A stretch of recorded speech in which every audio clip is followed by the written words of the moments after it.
this video is going to be covering a range of different things, but the main focus is going to be some more evidence about the treatment of allies by the Athenians. It's also going to introduce some issues around a place called Pylos and an island that was linked to it called Sphacteria. So within these sources, we're going to be looking at the Peloponnesian decree, forgot to say it for a second then, various bits of Thucydides, as we would expect, and then a short section of Aristophanes' piece. So the first source we're going to look at is this decree, and it builds on some of the events that were being described in the sources in the last video. So one of the last sources in the last video talked about the rise of demagogues in Athens and how under these later demagogues things started to go kind of wrong in the sort of the Athenian war, etc. Now, one of these demagogues that we have started to talk about is a guy called Cleon, who's the Cleon guy. Now, he comes to prominence sort of at the end of Pericles' life. So Pericles dies of the plague, and then we have these people that come next. Now, one of the things that Cleon does is he institutes a reassessment of the tribute that the Athenian allies have to pay. And this reassessment is coming through this decree. So this Thaldippos is where it would have been decided initially. So this is a city-state somewhere. Now you'll notice as we're looking at, even at this first section of this decree, that there are a crazy amount of square brackets and dotted lines and question marks and lots of little bits. So this is going to raise an issue with us when we're looking at sources that are sort of these stone decrees. So remember, all these decrees, I think I mentioned this in the previous video, are inscribed on stone and then they are placed at varying points around the Athenian Empire, including obviously one in Athens. So this is one of these examples. This is quite a long one. Now, the problem with it being on stone is obviously we lose bits of the stone. These tablets, these steels, as they're properly called, are thousands of, thousand odd years old. So obviously you're going to have erosion, you're going to have things being broken, everything else. So as a result of this, what historians do is they sort of insert words where they've appeared on other similar inscriptions. So they would have compared this decree to a more complete decree and have followed the pattern of the wording, which is where these bits in square brackets come in. So these words here are not on the decree, they will be a gap. But where they've kind of gone, well, on this other decree here, they always say the council and the people decided, this is probably what it's going to say here. Now, where it has these dashes is literally the historian going, dunno. They have no idea what word that should be. Other times you'll see here there's a question mark. That's where they've kind of made an intelligent guess, but they're also showing that they're not entirely sure. So the bits in brackets would be the ones where they're pretty confident that would be the right kind of term. Now the problem with the brackets as well in terms of written source for us, it makes it really hard to read because you're constantly kind of like trying to read around brackets. The best way is to try and pretend the brackets are not there. I put them in, and it took forever to type in, as you can imagine, to show you where there are these problems with this particular source. So anyway, so this decree is about the assessment of tribute. That's the most important thing. Now, I've highlighted a few things in this inscription, but if you don't want to quote from it, you don't have to. As long as you understand that this particular decree increases the tribute for all the Athenian allies, and it happens, I will type it in here, in 425 BC-ish. Well, technically, it's, I won't confuse the dates, but it's around this time, which is under Cleon. Okay, so we do have the idea that it's the Athenian democracy making the decision, which is why I've highlighted that bit. There's some stuff about heralds going everywhere to sort of announce that this decree is put in place, which is what this is talking about. And then any magistrates introducing court cases must do it really quickly, because if they don't, the magistrates get fined. Not particularly interested in that. They do sort of say that the court cases, these magistrates are going to have to go into court cases that arise over tribute once this has all gone to the people. And again, if the assessors take too long to deal with it, they have to get fined. They're going to set up a new court. Dicasts are jurors, so it's going to be like a really big court. this is really the bit that's actually quite useful. So we've got the court, so alongside with the councils of the people, holds an assessment during the month of January or February. So it's done not at the beginning of the year. The Athenian year starts in April, so this is towards the end of the year. And they must not assess less for any city than the tribute that city has brought in before. So they can't reduce the level down from to previous levels. It has to be whatever the level was, that is the minimum now. Unless there seems to be such shortage of resources that territory cannot bring in more. So there's always this part of the Athenian tribute where if a state genuinely can't pay the tribute, they will let you not skip a year, but you don't have to pay that particular year until you can recover. So you could argue, kind of, that that's sort of fair treatment of allies because they're not forced to pay money they can't afford. But what we do have is the fact that the tribute is going up, and it's not going to go down. It's never going to go down. It's always going to be a higher amount, which is what this decree does. The tribute has to be given before this particular festival, which is called the Great Panathenea, which we will talk about in a lot of detail when we do section B. All you need to know about the moment is that it's a religious festival celebrating Athena. That's it. That's all we need to worry about. And the tribute is part of this procession. So that's why the tribute has to be collected before then. It then talks about... Where are we? That if people don't do their job properly, the people who run the Pantheon, they'll get fined. Which is more fines. There's lots of fines going on things. There's going to be a route for heralds to go according to the oath. Not particularly interesting. What we do have is the generals accede to the cities bringing in their tribute as soon as the council draws up the tribute. So, they will be chased up for the tribute. So that's quite important. Becomes like a bit of a military situation. So all cities assessed for the tribute have to give money are also to bring a cow and a full set of armour to the Great Panathenea, and they have to take part in the procession. What then happens under this particular decree is they give all the cities and their assessments, and it has it in 4 columns, and it tells you how much each of the different cities have to pay. Now, in general terms, you can refer to these as the Athenian tribute lists. I will type it in so you can see what I'm talking about. And these list the contributions, contributions of the allies in terms of money, sorry, I appreciate you watching me type and listen to me type, of monetary tribute. I have a copy of what these look like somewhere, if you're ever interested. This in itself is a source. It's not in the source book because there's lots of these tribute lists, but you can very happily refer to the Athenian tribute lists, which show the level of tribute every city has to pay, and it shows it year in, year out, going up and going down, depending. The key one for us is in 425, we know that the tribute is increased across all of the city-states, and it's increased quite significantly for some of them. Alright, so if you want to use this as an additional source, you can do. It's totally up to you. Right. Moving on, so that's that treatment of allies. What we now move on to is another part of the war. So this is all after Pericles has died, and there are varying different battles that happen. Obviously, in lesson we have looked at the events surrounding a place called Mytilene, and now we're going to talk about Pylos and Sphacteria. We will do the actual issues around Pylos and Sphacteria in lesson in a lot more detail, but I will give you a very brief potted history of what's going on. So essentially, Pylos is a city-state, and the Spartans go and take it. And the Athenians then surround the Spartans on this island. And the island is of Sphacteria. And the Spartans cannot get off the island because they have nowhere to go, because they are surrounded. And they have a bit of a stalemate. That's a very brief explanation of what happens. So in the assembly, this is quite an amusing part of the story, there is debate about what to do, because the whole thing is taking forever to deal with. The Spartans can't get off the island, the Athenians cannot get onto the island, because obviously the Spartans would attack them and it wouldn't go very far. And there is a key leader, a guy called Demosthenes, who is in charge of this Athenian action against the Spartans in Pylos and Sphacteria. Now, in the assembly, he's kind of brought in, and he's being kind of like criticised for taking so long to get to deal with it. Now, as I've pointed out, it's quite hard to deal with it because it's an island, and if you're attacking an island, it's quite hard, as history shows us.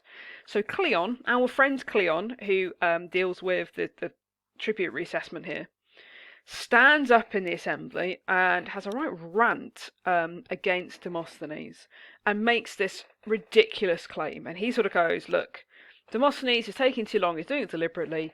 If it was me, I would take these forces and I would have it done in I think it's 30 days, and I would solve the problem.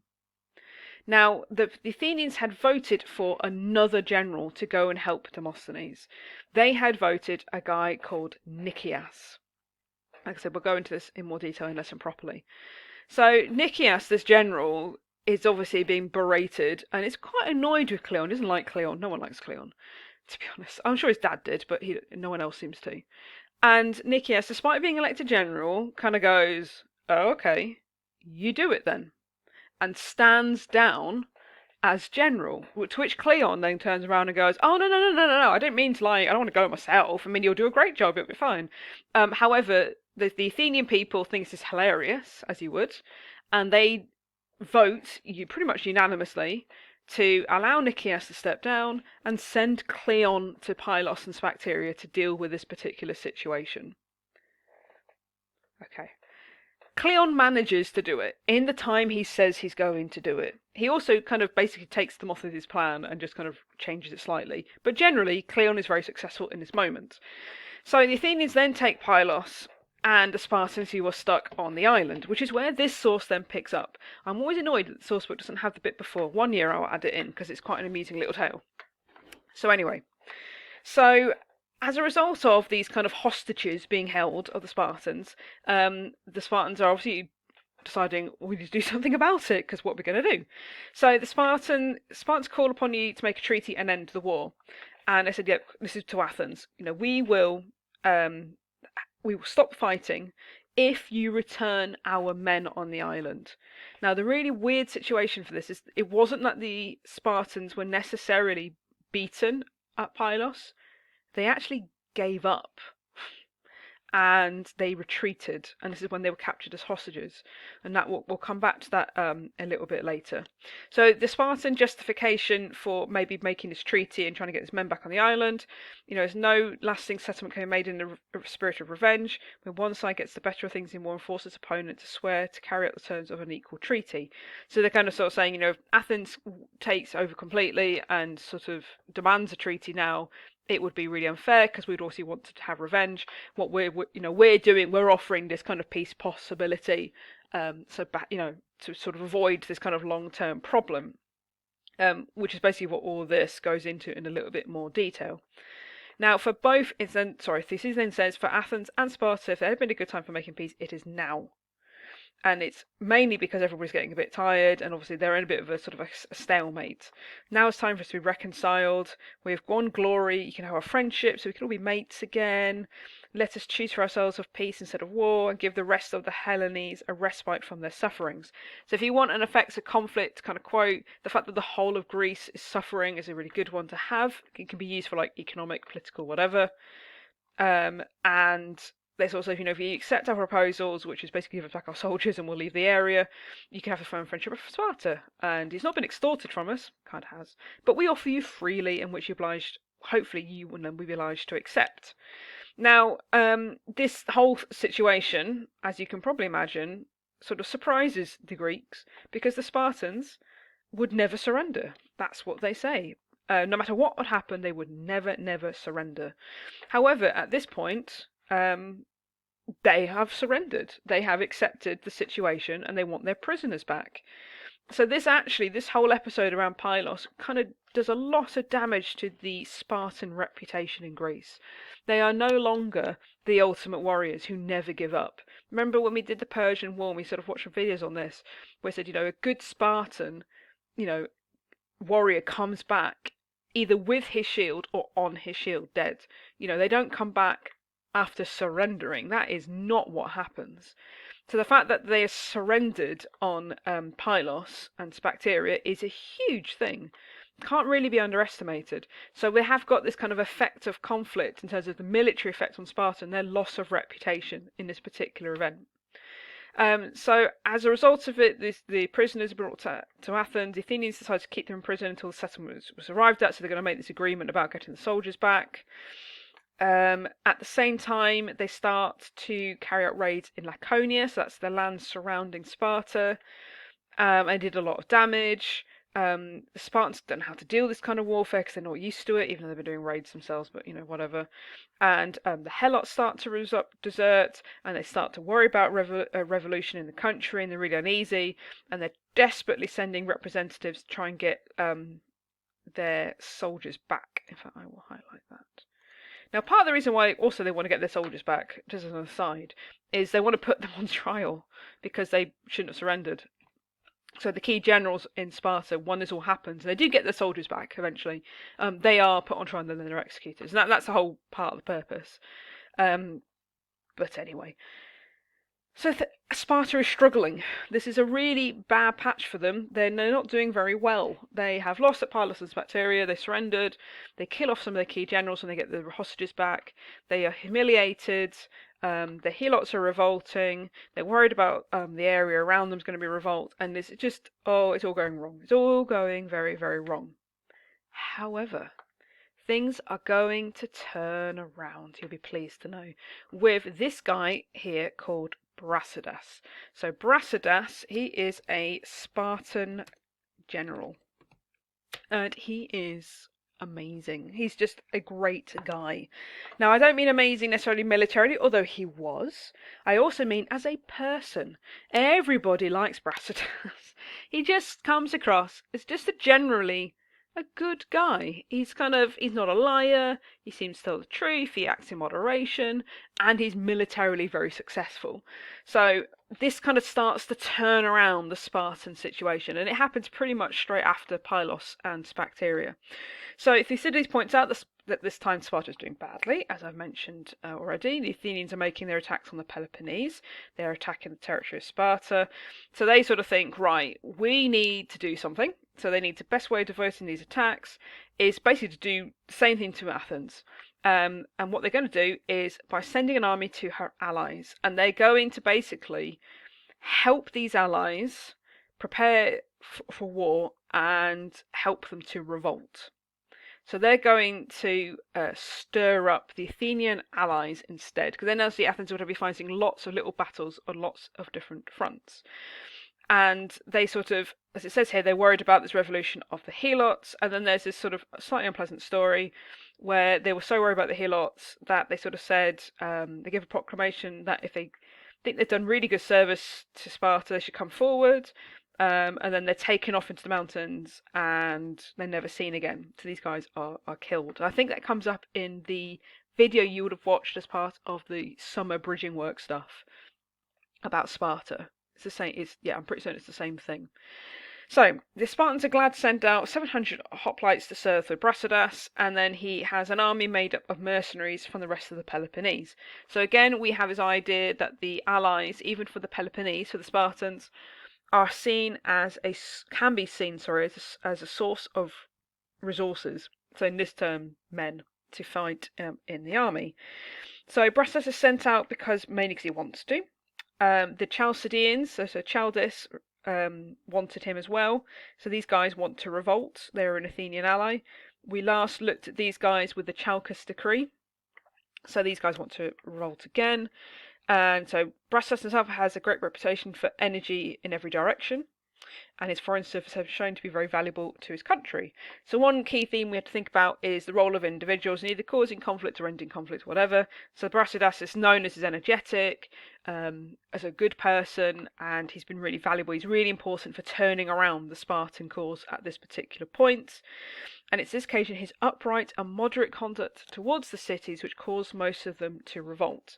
So basically what Brasidas does is he goes into the different Athenian allies and kind of goes, yeah, look, if you come over to our side, we will help you, and you won't have to pay high tribute. You have to pay some tribute, but it won't be very high. You'll have freedom. You can be a democracy, you can be an oligarchy, you can be whatever you want to be. All you got to do is revolt from Athens, and we will support you.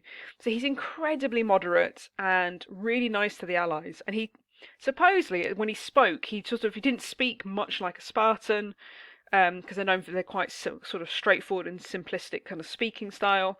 He was a little bit different from that, and he was just really personable, and everyone just really likes him. Everyone likes Brasidas. Everybody wants to fight for Brasidas because he's ace, because he's absolutely ace. So, where was I? So this relieves the Peloponnese burden of the war, because obviously then the Athenians are spread across their allies, trying to put down lots of different revolts.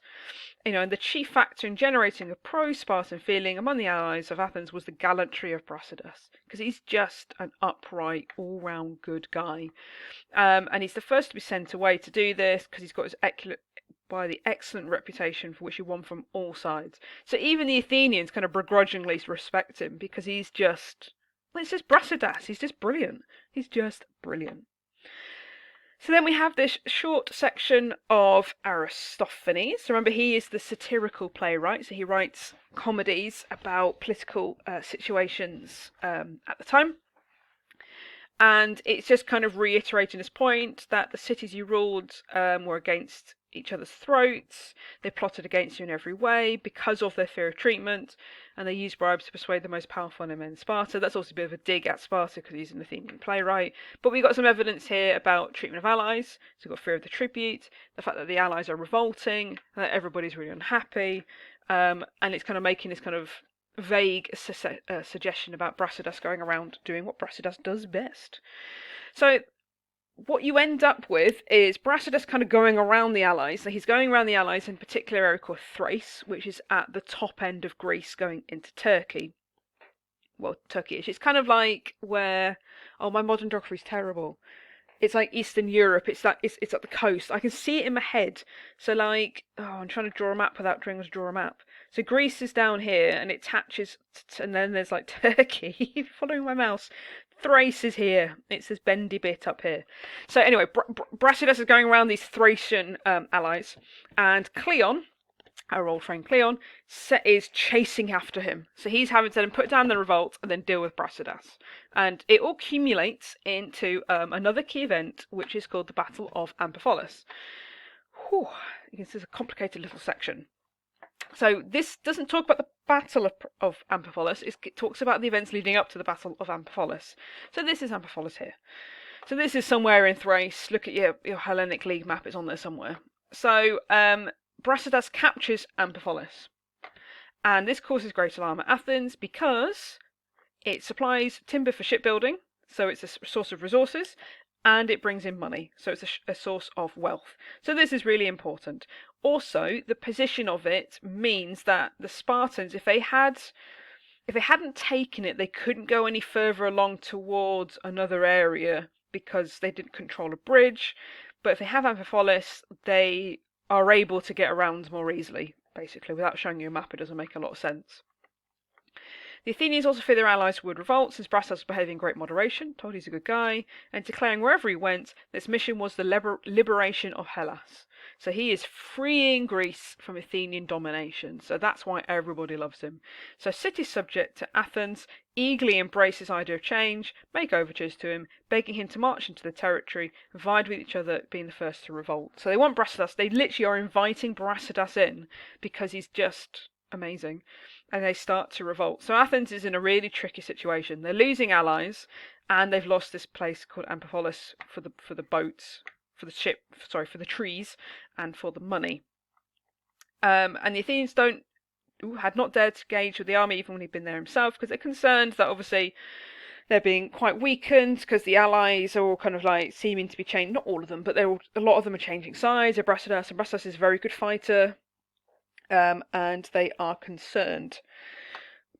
It ends up with Brasidas sending messengers to Sparta for another army to be sent out to him, because he sort of sees an opportunity to, get rid of the Athenians. The Spartans, however, do nothing, because, and this is a political effect in Sparta, and there are not many of them, which is why I'm highlighting it. In fact, it's so important, I'm going to highlight it in a different colour, because their leading men were jealous of him. So you kind of start getting this kind of political division within Sparta, which is going to cause some particular problems.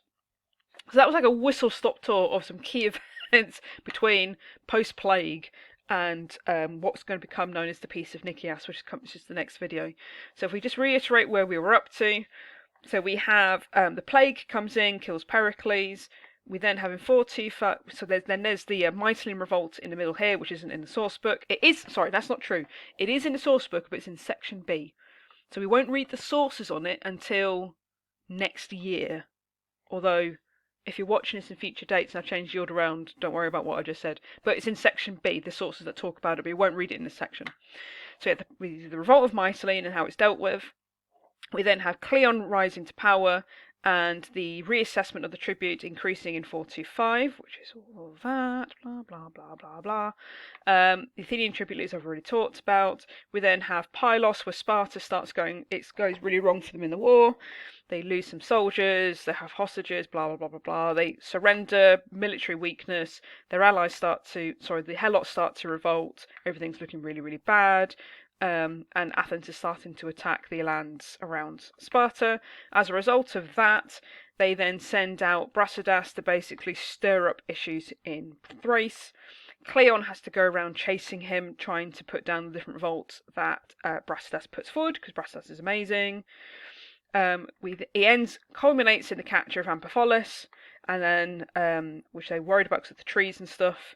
And the allies are still revolting. They've got major issues.